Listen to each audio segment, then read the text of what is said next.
भोजन क्या करते हैं? मनु महाराज भोजन क्या करते हैं?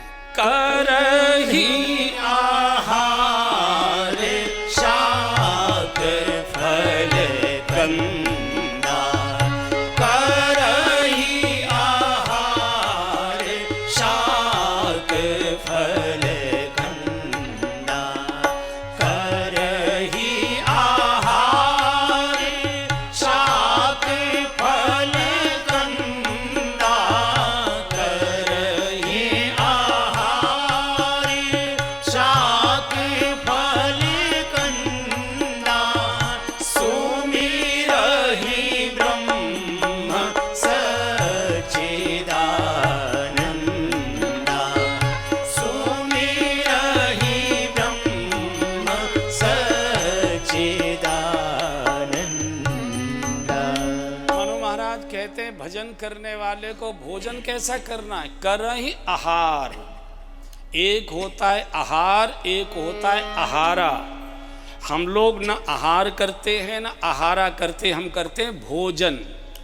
जो चौके में बनता है, थाली में परोसकर हम लोग जिसे पाते हैं या खाते बोलिए, उसको कहते हैं भोजन। भोजन करत बोल जब राजा, उसको कहते हैं भोजन।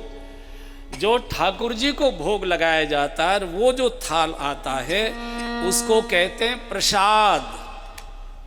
उसको कहते हैं, वैष्णव साधुओं की भाषा आपने तो प्रसाद पाया कि नहीं पाया? बेटी बेटी प्रसाद पाइए, उसे कहते हैं प्रसाद। ये जो आहार है ये साधु महात्मा भजनानंदी करते। और एक होता है आहारा। आज सुरन मोही दीन आहारा, आज सुरन मोही दीन आहारा, सुनत बचन के पवन कुमारा, सुनत बचन के पवन कुमारा।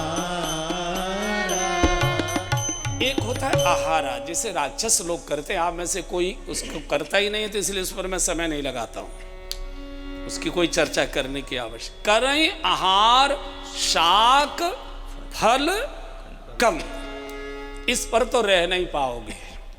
ऋषि मुनि रहते थे, लेकिन इन तीनों चीजों को अपने भोजन में शामिल करिए।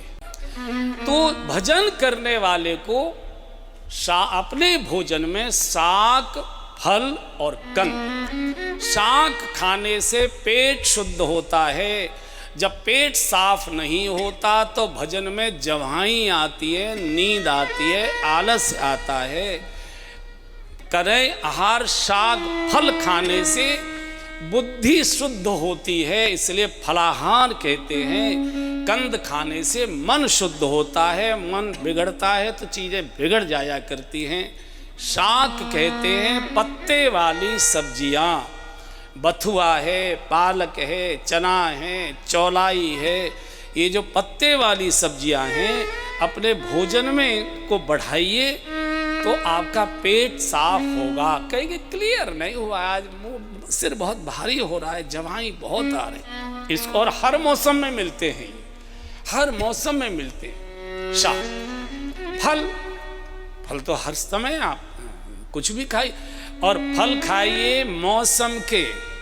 आप जब देखो तो कीवी खा रहे हो, ऐसा लगता है कि उसका बच्चा आ गया। क्या पर्वती मूसा होता था ना पहले, पर्वती चुका सा बाल वाला जो एक फल होता है, खट्टा, उसमें कोई स्वाद ही नहीं होता।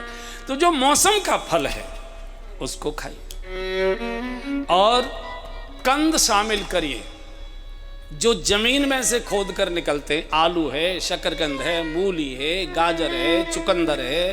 ये जो जमीन में से निकलते हैं, तो इनसे पेट शुद्ध होता है, तीनों से बुद्धि शुद्ध होती है और मन शुद्ध होती है। खाओगे लेकिन तली हुई अरबी ही आप, लेकिन वो भी कंद ही है, वो भी कंद ही है। तो अरबी का भी झोल खाना चाहिए। झोल जानते हैं? पतली वाली पतली वाली पतली वाली। हमारे पूज्य डोंगरी जी महाराज कहा करते थे कि जिसका भजन बढ़ता है उसके शरीर का वजन घट जाता है। जिसका वजन बढ़ जाता है शरीर का, उसका भजन घटता है। तो भजन बढ़ेगा तो शरीर घटेगा, ये निश्चित है। चूंकि भोजन आहार आप उतना ही करेंगे जितना आवश्यक है। वास्तव में आदमी शरीर के लिए भोजन नहीं करता है, स्वाद के लिए भोजन करता। अरे आज तो बहू ने ऐसा बनाई दियो, खाते ही गए एकदम, ऐसा होता है ना। तो जो स्वाद के लिए खाया जाता है उस शरीर में विवाद पैदा कर देता है। स्वाद, विवाद, क्षोभ, आतुरता, ये पद है ना, बिल्कुल सुख है।